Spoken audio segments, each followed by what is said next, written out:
High, আমি রূপম। আজকে আমার সাথে রয়েছে অনির্বাণদা, অর্ণদা। অথই ছবি আসছে। আর দুজন কেমন আছো? ভালো আছে। ভালো আছি। আচ্ছা, অথই এত পপুলার একটা নাটক, 7 বছরের বেশি এর প্রোডাকশন হয়েছে। তা এর সিদ্ধান্তটা যে এই নাটকটাকে তোমরা সিনেমায় ট্রান্সফর্ম করবে, এটা কেন এবং এই প্রসেসটা কত লম্বা ছিল? বলো অর্ণব।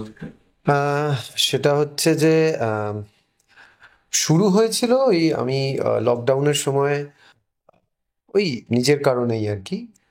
ঘরে বসে আছি, কত বই পড়া যায় আর সিরিজ দেখা যায়। ওই ডিপ্রেসিং একটা সময়, ওই সময় চিত্রনাট্য লেখার একটা প্র্যাকটিস করছিলাম। মানে আমার তো কোনো প্রথাগত ওই অর্থে ছবি বানানো বা চিত্রনাট্য লেখার একটা ট্রেনিং যেটাকে বলো সেটা তো নেই। তো বিভিন্ন টিউটোরিয়াল দেখে চিত্রনাট্যের খসড়া মানে নামিয়ে বা অন্য যে ছবিগুলোর চিত্রনাট্য পাওয়া যায় অ্যাভেলেবেল, সেগুলো দেখে একটা নিজের মতো করে ছক করে অথই এবং তার সাথে আরো দুটো তিনটে কাজের খসড়া একটা তৈরি করি, কিন্তু ওই পর্যন্তই। মানে ওটা নিয়ে তক্ষুনি যে দৌড়তে হবে হাউসে ছবি বানাতে হবে এমনটা নয়। আমি ছবি বানানোর ইচ্ছা আমার অনেকদিনই ছিল, কিন্তু আমার মনে হচ্ছিল যে আই নিড টাইম, আমার আরেকটু সময় লাগবে মাধ্যমটা বোঝার জন্য। তারপরে আমরা একটা নাটকের রিহার্সাল করছিলাম অর্পিতা ঘোষের ঘরে বাইরে, আমি অনির্বাণ এবং সরিনীয় ছিল। তো রিহার্সালেরই ফাঁকে আমি ওকে বলি যে আমি এরকম একটা কাজ করেছি, তুই একবার শোন। যেহেতু ও পুরোটার মানে নাটকটা প্রথম দিন থেকেই ও ওতপ্রোতভাবে জড়িয়ে আছে অভিনেতা হিসেবে। শোনে এবং ওর পছন্দ হয় ইনিশিয়ালি, তারপরে ও আমায় বলে যে তুমি একটু গুছিয়ে নাও। আমি আর একটু গুছিয়ে ঠিকঠাক করে বানাই। তারপরে সিকান্দার কাছে নিয়ে আসে আমার। তারপরে উনি আমাদের নাটকটা দেখতে যান, আমি যদি খুব ভুল না হয় তারপরেই 23 এপ্রিল 22 এপ্রিল গত বছর। তারপরে গ্রিনলিট হয়, হয়ে যায় আমার প্রসেস, প্রেপ শুরু হয়ে যায়। মানে এটার পিছনে বিরাট মানে মানে কোনো যুদ্ধের গল্প নেই আর কি, স্ট্রাগলের গল্প নেই। নাটকটার মধ্যে পার্টিকুলার একটা জায়গা ছিল যেখানে জোকারের রেফারেন্স ছিল। হুম হুম। তা সিনেমার মধ্যে কি এই রেফারেন্স গুলো বা ওই গানের যে গানটা শোনা যায় ওরকম ধরনের রেফারেন্স রয়েছে না তোমরা ওগুলো? জোকারের রেফারেন্স নেই, আর কপিরাইটের কারণে আমরা যে কিশোর কুমারের গান ব্যবহার করেছিলাম বা অন্যান্য গান, সেই সবটা নেই। কিন্তু জোকারের প্যারালাল একটা টানা আছে, মানে একটা রেফারেন্স তো আছেই, সেটা জোকারের না হলো। আচ্ছা অনির্বাণ দা, তোমার যে কাজগুলোর সাথে তুমি যুক্ত থাকো ক্রিয়েটিভ ডিরেক্টর বা ডিরেক্টর হিসাবে, তা মন্দার হোক, তালমার রোমিও জুলিয়েট হোক, বল্লভপুরের রূপকথা হোক বা অথই হোক, প্রত্যেকটা কাজ অ্যাডাপ্টেশন। তুমি অরিজিনাল স্টোরিতে কাজ করবে না, মানে করতে চাও না, না তুমি শুধু অ্যাডাপ্টেশনই কাজ করতে চাও? আমি এরকম কোনো সিদ্ধান্ত নিইনি। আচ্ছা। কাকতালীয়ভাবেই এরকম পরপর হতে থাকে। প্রথম কথা, মন্দার ম্যাকবেথের গল্পের ছায়াটিকে নিয়ে, গল্পের কাঠামোটিকে নিয়ে একেবারেই অন্যভাবে লেখা একটা স্ক্রিপ্ট। বল্লভপুরের রূপকথা বাদল সরকারের একটা নাটকের স্ক্রিপ্ট। অথই আমার লেখা নয়, আমার ভাবাও নয়। অথই 2015 সালে লেখা অর্ণদা, যেটা উইলিয়াম শেক্সপিয়ারের অনেক ডিরেক্ট অ্যাডাপ্টেশন বলা যেতে পারে। রূপান্তর, কিন্তু অনেক নাটকের কাছাকাছি রূপান্তর। আর তালমার রোমিও জুলিয়েট অর্পণের ভাবা এবং দুর্বারের লেখা। সেটা না আমি ভেবেছি, না আমি মূলত কাকতালীয় ভাবে হয়তো আমি কাজগুলোর সঙ্গে জড়িয়ে গেছি যেগুলো অ্যাডাপ্টেশনের কাজ। আর আমি মনে করি যে উইলিয়াম শেক্সপিয়ারের মতো নাট্যকার সারা পৃথিবীতে 450 বছর ধরে অভিনীত হয়েই চলেছেন। আমি বরং মনে করি যে আমরা এতগুলো শেক্সপিয়ার করার সুযোগ পাচ্ছি, জবাব মঞ্চে পেয়েছি এবং এখন পর্দায় পাচ্ছি। আরো পেলে, আরো সুযোগ পেলে আরো করব। কারণ আচ্ছা। এই টেক্সটগুলো এমন টেক্সট, মানে তাতে আমি এরকম কোনো চিন্তা নেই না শুধু অ্যাডাপ্টেশন হয়ে যাচ্ছে, এবার একটু অরিজিনাল। প্রথম কথা, অরিজিনাল গল্প, মৌলিক গল্প, এগুলোতে খুব আমি একটা সিনেমার 130-40 বছর পর, এত সাহিত্য রচনা হওয়ার পর, এত থিয়েটার হওয়ার পর খুব একটা বিশ্বাস করি না। হ্যাঁ, কারণ আমি মনে করি সব রকমের গল্প সব রকম ভাবেই বলা হয়েছে। আমার যেটা মনে হয় শেক্সপিয়ারের গল্পের ক্ষেত্রে, আমি যখনই ভেবেছি এবং নিজে যখন অভিনয় করেছি অথইতে বা তালমার রোমিও জুলিয়েটের শুটিং শুরু হওয়ার সময়, আমার যেটা মনে হলো যে অভিনেতার জন্য এত মণিমুক্ত রত্নখচিত একটা সম্পদ শেক্সপিয়ার সাজিয়ে দিয়ে গেছেন, এবং সেটা চরিত্রের এত গোড়াতে সাজিয়ে দিয়ে গেছেন যে ওই ভাষাটাকে বদলে অন্য কোনো ভাষায় শিফট করলেও সেই শক্তিটা, সেই সমৃদ্ধ ব্যাপারটা রয়েই যাচ্ছে। তো আমি নিজে অভিনেতা হিসেবে চাইব, আমার ফেলো অ্যাক্টরদের ক্ষেত্রে চাইব, আমার থেকে যারা একটু কম বয়সী অভিনেতা তাদের ক্ষেত্রে চাইব যে যেন বারবার আমরা শেক্সপিয়ার করতে পারি, তারা শেক্সপিয়ারে অভিনয় করতে পারেন। এবং অ্যাডাপ্টেশন জিনিসটা সারা পৃথিবীতে বছরের পর বছর ধরে, শয়ে শয়ে বছর ধরে হয়ে চলেছে।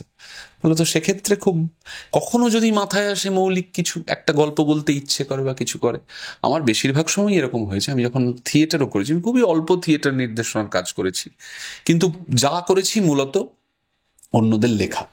সেটা বেটল ব্রেখটের নাটক হোক, সেটা শীর্ষেন্দুবাবুর গল্প নিয়ে হোক, সেটা স্লাউমির মোজেকের নাটক নিয়ে হোক, সেটা রবীন্দ্রনাথের নাটক নিয়ে হোক, অন্য কোনো জিনিস পড়েই আমার মনে হয়েছে যে এটার মধ্যে দিয়ে আমার গল্পটা, আমার বলার কথাটা আমি বলতে পারছি। So I am that kind of মানে পার্সোনাল। আচ্ছা, আমার একটা জিনিস জিজ্ঞাসা দুজনের কাছে, এটা দুজন মিলেই বলো, যে যেহেতু তুমি ক্রিয়েটিভ ডিরেক্টর, অর্ণদা ডিরেক্টর, আমি একটা তোমাদের ইন্টারাকশন দেখছিলাম যেখানে তোমাদের কোঅর্ডিনেশন নিয়ে সৈনিধি বলছিল। তা ধরো একটা পার্টিকুলার সিকোয়েন্স যেটা অর্ণদা একরকমভাবে ভাবছে এবং তুমি সেটা অন্যরকমভাবে ভাবছো, বা কোনো একজনের পারফরমেন্স সেখানে দুজন দুরকমভাবে দেখছো, কখনো কি এরকম হয়েছে ইনিশিয়াল স্টেজে বা রাইটিংয়ে বা যখন শ্যুট করতে গেছো তখন, যে দুজনের পারসেপশনটা আলাদা এবং সেখানে কি কোনোভাবে কন্ট্রাডিক্ট করে? এটা শুটিংয়ে প্রায় হয়নি, খুব কম। একটা পার্টিকুলার শট হয়তো আমরা প্ল্যান করেই গেছি, কিন্তু অর্ণদার দেখে মনে হলো যে না, আমি যেটা ভেবেছিলাম, আলোচনা করে যেটা মনে হয়েছিল সেই শটটা আসছে না, তখন আমরা রিটেক করেছি বা রিথিঙ্ক করেছি। কিন্তু কোর চিন্তা ভাবনা, মানে কোর যে ভাবনাগুলো আর কি, যে কিরকম কিরকম শর্ট টেকিং হবে, কিরকম ভাবে কি লেন্সিং এ চরিত্রকে ধরা হবে, কিরকম ভাবে আমরা গল্পটা বলবো, পার্টিকুলার কিছু ক্যামেরা মুভমেন্ট যেগুলো একদম অর্ণদার ফার্স্ট ড্রাফট থেকে লেখা ছিল, যেগুলো is quite difficult to achieve. কিন্তু আমরা গোড়া থেকেই ঠিক করেছিলাম যে আমরা এগুলো করব, মানে অন্তত 60-70% জিনিস অ্যাচিভ করার চেষ্টা করব, এবং সেইভাবেই ছবিতে সেইগুলো করা হয়েছে। তবে ম্যাক্সিমাম মতানৈক্য, ম্যাক্সিমাম কন্ট্রাডিকশন এবং ডিসকাশন ও তর্কের মাধ্যমে একটা সিদ্ধান্তে পৌঁছে যাওয়াটা শুটিংয়ের আগেই হয়ে গেছে বাড়িতে বসে। শুটিংয়ে আমরা খুব বেশি রিমার্কস নিয়ে হয়তো কখনো কখনো এমনও হয়েছে যে অর্ণদাকে আমি গিয়ে জিজ্ঞেস করিনি অর্ণদা কেমন, দূর থেকে অর্ণদার মুখটা দেখছি যে অর্ণদার মুখটা ঘোরা একটু অখুশি, হ্যাঁ, তখন হয়তো আমি বলেছি তাহলে আরেকবার যেতে হবে, হ্যাঁ, বা হয়তো তখন সময়ের অভাবে আর যাওয়া হয়নি। আবার কখনো কখনো এরকম হয়েছে যে অরুণদা খুবই খুশি হয়েছে শটটা নিয়ে, বলছি আমি আরেকটা নিয়ে নাও, আরে নিবি, এটা খুবই ভালো, অসম্ভব ভালো শট হয়েছে, আমি তুমি বলছি তোমাকে তুমি আরেকটা নিয়ে নাও। সো এইরকম আর কি, মানে সেটা শুটিং এর ফ্লোরে গিয়ে অ্যাটলিস্ট কোনো রকমের কোনো হয়নি, এবং করার আমাদের সময়ও ছিল না, কারণ শুধুমাত্র এত বড় একটা কাজ পুল অফ করার ব্যাপার নয়, দুজনে বিরাট বড় বড় দুটো চরিত্র অভিনয় করছিলাম। সো কখনো কখনো একটু জিনিসটাকে, মানে এরকমও হতে পারে, নিশ্চয়ই হবে, অর্ণদাও স্বীকার করবে যে কিছু তর্কের পরিসর হয়তো তৈরি হয়েছে, কিন্তু উই ডচ দ্যাট, মানে আমরা সেটাকে স্কিপ করে গেছি, বিকজ আমি এখন যদি আমরা তর্কটাতে ঢুকি, ডিসকাশনটাতে ঢুকি, তাহলে আমাদের কাজটা হ্যাম্পার করে যেতে পারে। সো লেটস ফ্লো উইথ যেটা হচ্ছে সেটার সাথে ফ্লো করে যাই। সেটা কখনো ইদার অর্ণদার একটা টেকিং ডিসিশন আমার মনে হয়েছে এইটা এইটা, কিন্তু আমার তখন মনে হচ্ছে না, আমি এখন পার্টটাতে মন দিই, বা আমি একটা টেকিং ডিসিশন নিয়েছি, তখন অর্ণদার মনে হচ্ছে এটা কি, অর্ণদা হয়তো তখন জাস্ট বলেনি, স্কিপ করে গেছে, because now that time he is doing one of the major মানে ডিফিকাল্ট সিন। এইরকম খুবই পরে হয়তো বলেছে, ওটা জানিস তো আমার মনে হলো ওইটা একটাই করে নেওয়া উচিত ছিল, দিস কাইন্ড অফ স্টাফ। আচ্ছা অর্ণদা, তুমি সিনেমায় যেরকম ধরনের ক্যারেক্টার্স পাও এবং থিয়েটারে তুমি যেরকম ধরনের পারফরমেন্স দিয়ে এসছো, আমার সাথে তোমার কথা হয়েছিল এটা নিয়ে, তোমার কি মনে হয় যে সিনেমাতে তোমাকে যেরকম ধরনের চরিত্র দেওয়া হয় সেটাতে তোমার কোনোভাবে আফসোস আছে? আফসোস করার লোক আমি খুব একটা নয়, মানে অতীত, ভালো অতীতটা নিয়ে ভাবতে ভালোবাসি, খারাপটা নিয়েও ভাবতে ভালোবাসি, কিন্তু অতীত নিয়ে ভাবলেও আফসোস আমি খুব একটা করার লোক নয়। হ্যাঁ, এবার এটা তো মানে লুকোচাপা করার কিছু নেই। হ্যাঁ, আমি খুব ভালো পার্ট ছবিতে খুবই কম পেয়েছি, এটা তো নিজের জন্য নিজে লেখা বড় পার্ট, ভালো পার্ট, এরকম টিজার থেকে যেরকম মনে হয়, যেরকম একটা রুরাল গল্প বলা হচ্ছে, চরিত্রগুলো দেখে মনে হয় যে তারা এরকম জায়গা থেকে বিলং করে। যখন এসেছিল হচ্ছে এই একই গল্প অবলম্বনে বিশাল হাদাদের ছবি ওমকারা, তখন বলা হয়েছিল যে এই যারা এ লিস্টার, অজয় দেবগন, করিনা কাপুর, সাইফ আলি খান, তখন বিবেক ওবেরয় খুব ভালো পজিশনে, এনাদেরকে এরকমভাবে দেখা যায়নি, এরকম রুরাল চরিত্র সবাই করছে, এরকমভাবে রক্তের মাংসের চরিত্র দেখা যায়নি, তারা পাঠ করেছিল। তো এই ছবির ক্ষেত্রে তোমাদের যে প্রত্যেকটা চরিত্র যে জায়গা থেকে বিলং করছে, এদের যে রুট, সেক্ষেত্রেও কি মানে এই রুরাল দিকটা তোমরা মাথায় রেখেছো না? এটা মানে কাকতালীয় হবে এটাও? না, আমাদের শুধু লোকেলটা রুরাল। আচ্ছা আমাদের না, আমাদের টেক্সটের ভাষাটা মূলত মূলত বাংলা ভাষা। আচ্ছা ওমকারাতে ওরা যেটা করেছিলেন সেটা হচ্ছে একেবারে একটা দেহাতি, যেহেতু আমরা সকলেই জানি বিহার উত্তরপ্রদেশের বাহুবলী কালচারকে ওরা এনেছিলেন, সেখানে সকলেই দেহাতি ভাষায় কথা বলছিলেন। উত্তর ভারতের যে ভাষা, লোকাল ভাষা, সকলেই সেটাতে কথা বলছিলেন। এই অথইয়ের ব্যাপারটা তা নয়। অথইয়ের নাটকের সংলাপ যে ভাষায় লেখা, মানে সাধারণ বাংলা ভাষা, সেই ভাষাতেই সিনেমার সংলাপ বলা হচ্ছে। আচ্ছা আমাদের লোকেলটা রুরাল, আমাদের অঞ্চলটা রুরাল। ভিনসুরা বলে যে জায়গাটা, সেটা ইজ এ রুরাল, এবং সেটা একটা বলা যেতে পারে যে মানে কল্পিত গ্রাম। মানে ডেফিনেটলি এই দেশে, ভারতবর্ষের, ডেফিনেটলি পশ্চিমবঙ্গ রাজ্যের, ডেফিনেটলি আমাদের চেনা টেরিটরি, কিন্তু তার নামটা ভিনসুরা। যে যে গ্রামটা হয়তো অল অফ এ সাডেন জেগে উঠেছে এই গল্পটা বলার জন্য।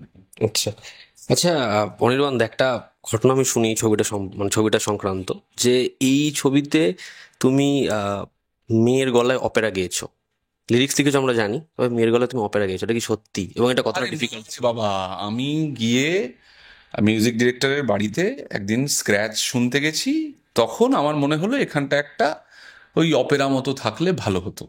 তখন কিরকম থাকলে ভালো হতো সেটা আমি একটা ইম্প্রোভাইজ করে অ্যাডাক্ট করেছি। তারপরে দীর্ঘদিন স্ক্র্যাচের মধ্যে সেই জিনিসটা ছিল, আমরা যেটা মাঝে মাঝেই শুনতাম, শুটিংয়েও শোনা হয়েছে। তারপরে ওটা professional Opera singers, Opera choir গ্রুপকে দিয়ে রেকর্ড করা হয়েছে।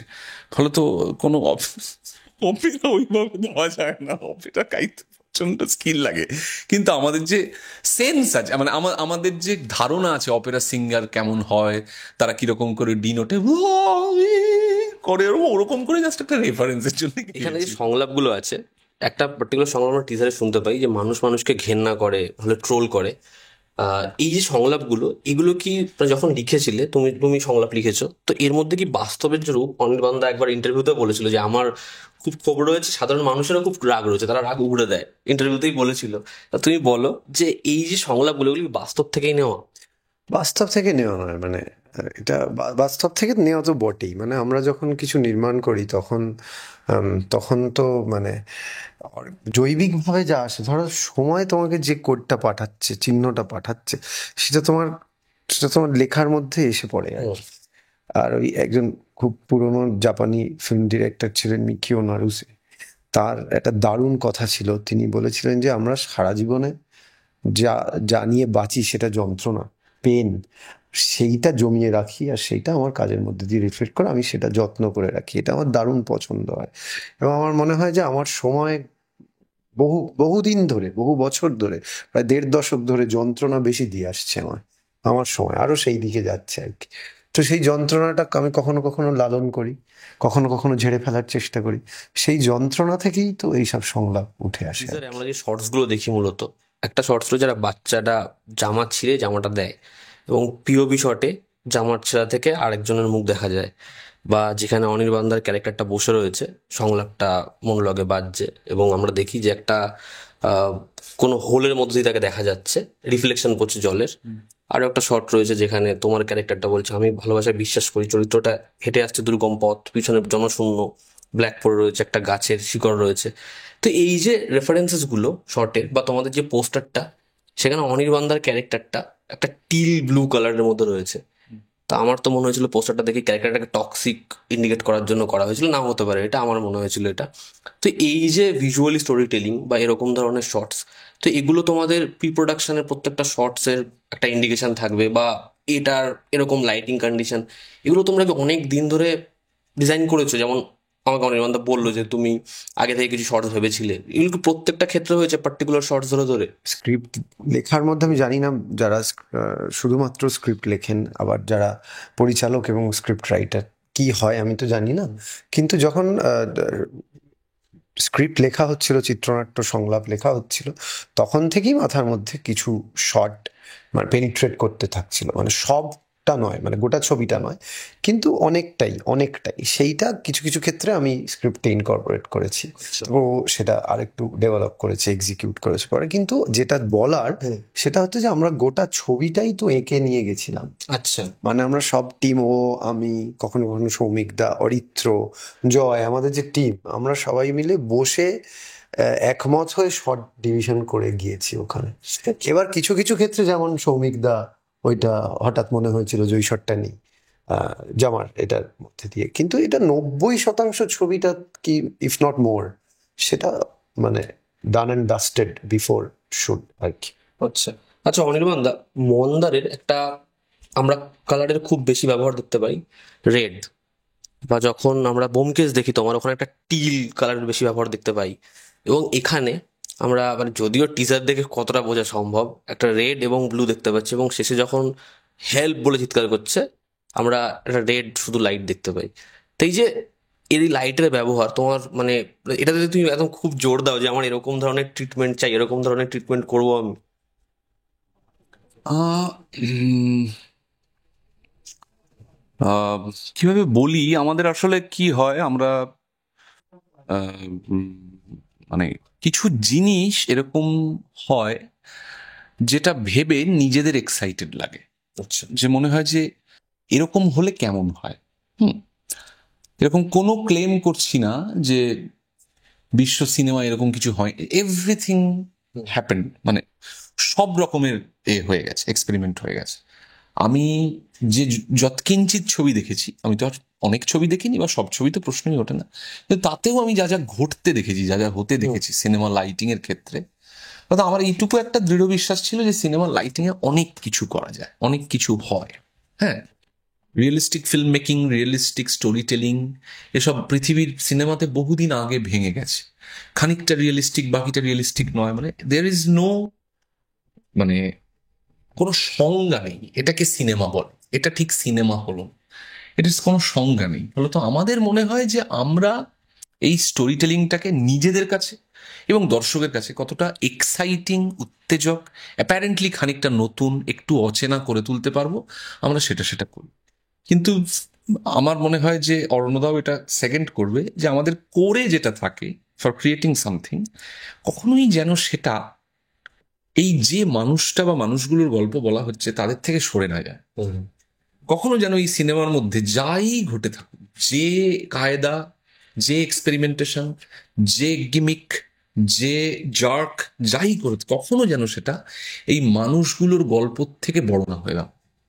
সো আমরা চেষ্টা করি যাই করার, সেটা যেন ওই মানুষগুলোর ইমোশন থেকেই বেরিয়ে আসে।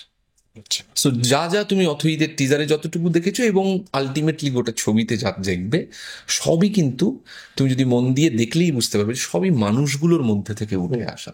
এর রং, এর আলো বদলে যাওয়া, এর অন্ধকার, এর দিন, এর রাত, সবকিছুই মানুষগুলোর মধ্যে থেকে উঠে আসছে। সেইটাকেই আমাদের যেহেতু অর্ণদার মতো আমিও সকলেই এমনকি অরিত্র, সৌমিকদা ছাড়া আমাদের কেউই প্রথাগত স্কুলে, বিদ্যালয়ে, কোনো ইনস্টিটিউটে পড়াশোনা করে সিনেমা শিখিনি। ফলত আমার মনে হয় যে আমরা এইভাবেই দেখতে দেখতে দেখতে দেখতে যাচ্ছি, স্টোরি টেলিংকে নিজেদের মতো করে দেখতে দেখতে দেখতে দেখতে যাচ্ছি। সো কোনোদিন হয়তো আমরা একটা আদর্শ ফিল্ম মেকিং গিয়ে পৌঁছতে পারবো, কিন্তু তার মধ্যে মধ্যে এই ফিল্ম মেকিং গুলোর মধ্যে দিয়ে যদি সত্যি দর্শক কিছু অনুভব করেন, দর্শকের কোনো কোনো একটা জায়গায় টাচ করা যায় তাকে, তাহলে উইল বি ওভারওয়েলমড। মন্দারে তোমার যে ক্যারেক্টারটা ছিল অনির্বাণদা, সেই চরিত্রটার যেরকম ধরনের অ্যাপ্রোচ ছিল, তার যেরকম ম্যানারিজম ছিল, সেটা লোকে খুব পছন্দ করেছিল, ডায়লগস গুলো খুব পপুলার হয়েছিল। তার লুচি সবার হাতে ফলে না থেকে শুরু করে আমাদের মধ্যে বহু রিভিউয়ার তো সেগুলো দিয়েই রিভিউ শুরু করেছিলেন। তো ওই যে অ্যাপ্রোচ ছিল সেটা খুব পছন্দ হয়েছিল, এবং একইভাবে এই টিজারে ওই হেল্পের যে পোর্শনটা, সেটাও লোকের খুব ভালো লাগে, আমার তো পার্সোনালি ভালো লাগে। কিন্তু দুটো ক্যারেক্টারের অ্যাপ্রোচের মধ্যে কিছু সিমিলারিটি থাকলেও দুটো চরিত্র ডিফারেন্ট। গোগোর ক্যারেক্টারটা বেশি ডার্ক মনে হয়। তো এই যে যদি এই চরিত্রটার মধ্যে একটু গ্রাফের এদিক ওদিক হয়, এই মুকদ্দর এবং গোগো এক হয়ে যাবে, আবার দুটোকে আলাদা করতে হবে, এটা কিভাবে? আমার মনে হয় this is too early to ask. মন্দার 2021 সালে বেরিয়েছে 5 এপিসোডের একটা সিরিজ। তুমি মূলত কথা বলছো অথই 1.5 মিনিটের একটা টিজারের উপর ভিত্তি করে। Just wait and see the film, then will talk. Recent Shaitaan যখন ছবিটা এসেছিল, অর্ণদা তোমাকে জিজ্ঞাসা করছি, তখন অজয় দেবগনকে জিজ্ঞাসা করা হয় যে এই ছবিতে আপনার কাছে এই ছবিটার রাইটস এসেছিল, তা আপনি আর মাধবনের ক্যারেক্টারটা নিলেন না কেন? এত ভালো একটা চরিত্র ছিল, আপনি তো ওটা নিতে পারতেন, যেটা সব থেকে বেশি অ্যাপ্রিসিয়েট হবে। তখন বলে যে আমার মনে হয়েছে যে আর মাধবনের যে ক্যারেক্টারটা, ও যদি ভালো করে প্লে করে খুব ভালো হবে, আমি যদি আমার চরিত্রটা খুব ভালো করে প্লে হয় সেটা ভালো হবে, কিন্তু আমার ওই চরিত্রটার প্রতি আলাদা করে বাড়তি কোনো লোভ ছিল না। তো এখানে গোগোর যে ক্যারেক্টারটা, হয়তো সেই চরিত্রটা বেশি লোকে প্রশংসা করবে, সেটা নিয়ে বেশি কথা বলবে। তুমি গল্পের হিরো, তুমি গল্পের লিড, কিন্তু হয়তো গোগোকে নিয়ে বেশি কথা বলবে, যেটা হয়েছে আমরা ওমকার যদি কথা বলি, লাংড়া তিয়াগি নিয়ে বেশি কথা হয়। তোমারও কি সেই একই উত্তর? আমার না, আমার একই উত্তর নয়। আমি তো এটা লিখেছি, হুম। এটা তো অজয় দেবগন লেখেনি। আমি ওটা লিখেছি এবং আমি ওকে ভেবে যখন লিখেছি, আমি ওর চোখের চোখ, চুল, হাতের আঙুল, পা সব দেখতে পেয়ে লিখেছি। বুঝতে পেরেছো? তাহলে ওইটা করার আমার কোনো বাসনা ছিল না। আর আমি যখন এটা লিখছি, কোনো ভবিষ্যৎবাণী নয়, কিন্তু নাটকটা যাই ঘটুক, চরিত্রটা একটু অন্যরকম হবে। মানে এটা রোজ দেখতা ভিলেন হবে না, এটা একটা খুব রঙিন কিছু একটা হবে, এই আমাদের পোস্টারের মতো। সেটা বোঝা গেছিল, আর এটা আমি চেয়েও ছিলাম।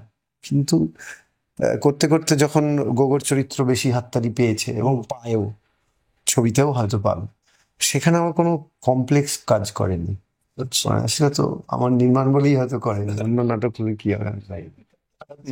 আচ্ছা, তুমি আমাকে একটা কথা বলো রণদা, যে এটার সাথে যে ওমকারের একটা কম্প্যারিজন আসছে, যদিও ছবি দেখলে বা ট্রেলার আসলে হয়তো এটা হবে না, যেটা কম্প্যারিজন আসছে, আহ তুমি সেই কম্প্যারিজনটাকে কি এনজয় করছো না? তোমার বলার যে না, এই কম্প্যারিজনটা হ্যাঁ, একটু আসুক। শূন্যে লাফিয়ে দুবার ঘুষি মেরে নেবো। মানে যদি বিশাল ভরদ্বাজের কাজের সঙ্গে প্রথম ছবির পরিচয়, মানে ইয়ে হয় আর কি, অ্যাডাপ্টেশনের, তো বিশাল ব্যাপার। কিন্তু বিশালই, মানে সারা পৃথিবীতেই আমার জ্ঞান খুব সীমিত। আমি প্রচুর ওয়ার্ল্ড সিনেমা ওর মতোই, ও অনেক হয়তো বেশি দেখে তাও বললো, কিন্তু আমি প্রচুর দেখি এমনও নয়, দেখি। কিন্তু আমি তো ওরম অ্যাডাপ্টেশন তো খুব কমই দেখেছি। মানে নিজে তিনটে ট্র্যাজেডির যা ব্যাপার স্যাপার যা হয়েছে আর কি, হ্যামলেট, ম্যাকবেথ ও ওথেলো, যে অ্যাডাপ্টেশন হয়েছে, যে স্থানীকরণ হয়েছে, সেটা মেসমেরাইজিং। কোনো সাধারণ মানুষ বা মানুষের পক্ষে এটা করা সম্ভব মাঝে মাঝেই মনে হয় না। ফলে তুলনা করাটা বোকাময়ী হবে, আমি সেটাই বলতে চাইছি আর কি। অনির্বাণদার সাথে আমার মনে হয় কার্তিক আরিয়ানের খুব ভালো সম্পর্ক। কেন? তোমার টুইট হোক, তোমার ছবির সাথে ক্ল্যাশ হোক, আবার ক্ল্যাশ হোক। কি ক্লাস? চান্দু চ্যাম্পিয়ন। চান্দু ও চ্যাম্পিয়ন, চান্দু চাম্পিয়ন। এর আগে প্রেমের গান, তখনও ক্ল্যাশ ছিল। তাই? হ্যাঁ, তো তুমি এই সম্পর্কটা কিভাবে দেখো? দেখি তুমি নাই, করে কিছু বলে দেবে। বলছো, আমি আমি অবাক হয়ে যাচ্ছি যে তুমি এইভাবে কার্তিক আরিয়ানের সাথে আমার একটা জিনিস পেয়েছো। আমি কখনো ভেবে দেখিনি। যদি এই ছবিটাই অথই, তোমাদের যেহেতু তোমাদের এই ছবিটার যা পারসেপশন, যেরকম ভাবে গল্পটা আসছে, অনির্বাণদা বললো যে সেটা ওমকারের মতো রুরাল নয়, তো আমি ওমকারটাকে বাদই দিলাম। যদি এই ছবিটা তুমি হিন্দিতে করতে, তাহলে তুমি কাস্ট কি করতে? কি জানি, এটা বলা মুশকিল এখন। আচ্ছা। আমি তো পাঠ করতাম না, একটু শিওর। আচ্ছা। অনির্বাণ তো করতোই, এবার দেখা যায়, পরে ভেবে তোমায় টেক্সট করে বলবে, সময় চলে যাবে। আচ্ছা অনির্বাণদা, তুমি বলো, তোমার একটা ছোট্ট ক্লিপ সোশ্যাল মিডিয়ায় খুব ভাইরাল হয়েছিল, আমিও তোমায় টেক্সট করেছিলাম, তুমি খুঁজেছি, তোকে রাত বিরাতে গিয়েছো, ও হ্যাঁ, সেটা দারুণভাবে ভাইরাল হয়েছে। আচ্ছা।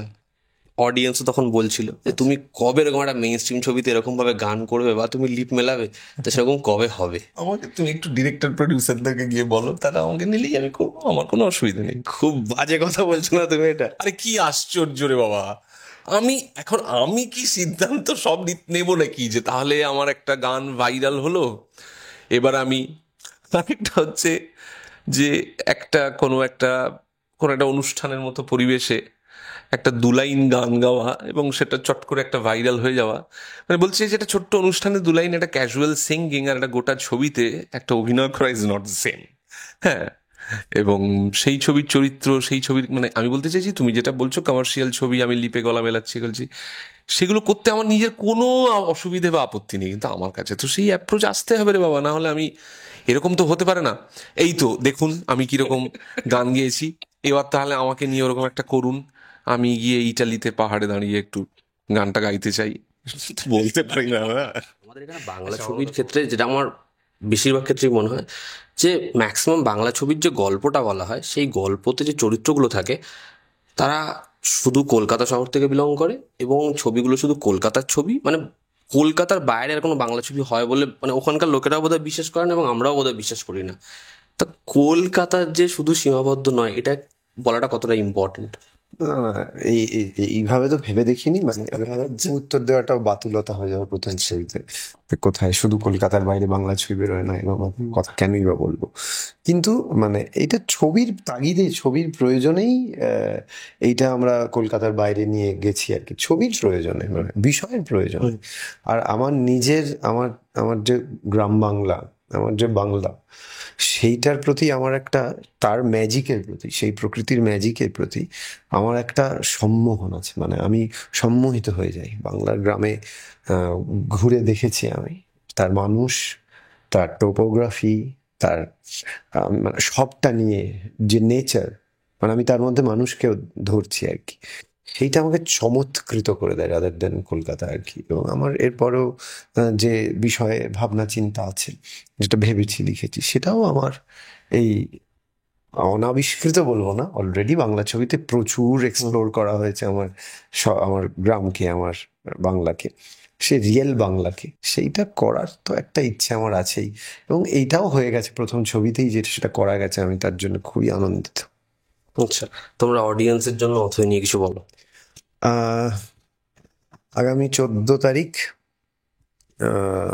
আমাদের ছবি অথৈ, সেটা আসছে।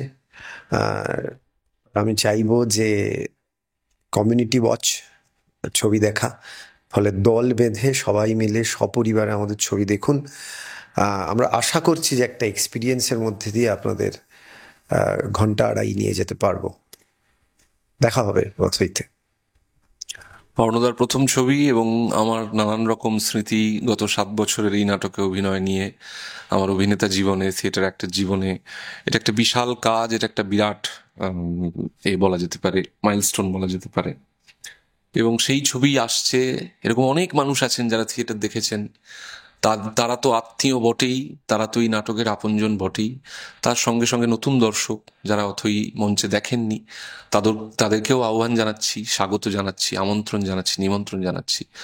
আপনারা এই ছবি দেখলে শুধু অর্ণদার আমার নয়, সকলের, আমরা যারা যারা একটা টিম যে ছবিটি তৈরি করেছে, এই ছবিটি তৈরি করেছে, এবং আমাদের যারা অন্যান্য অভিনেতা অভিনেত্রী, সোহিনী, তাছাড়াও আরো সকলে, অর্পণ, সুমিত, মিলনদা, মিমি, সকলে খুশি তো হবই, আমাদের ভীষণ ভালো লাগবে এবং প্রযোজকের লক্ষ্মী লাভ হবে, আমাদের ফিল্ম ইন্ডাস্ট্রির এ হাত শক্ত হবে।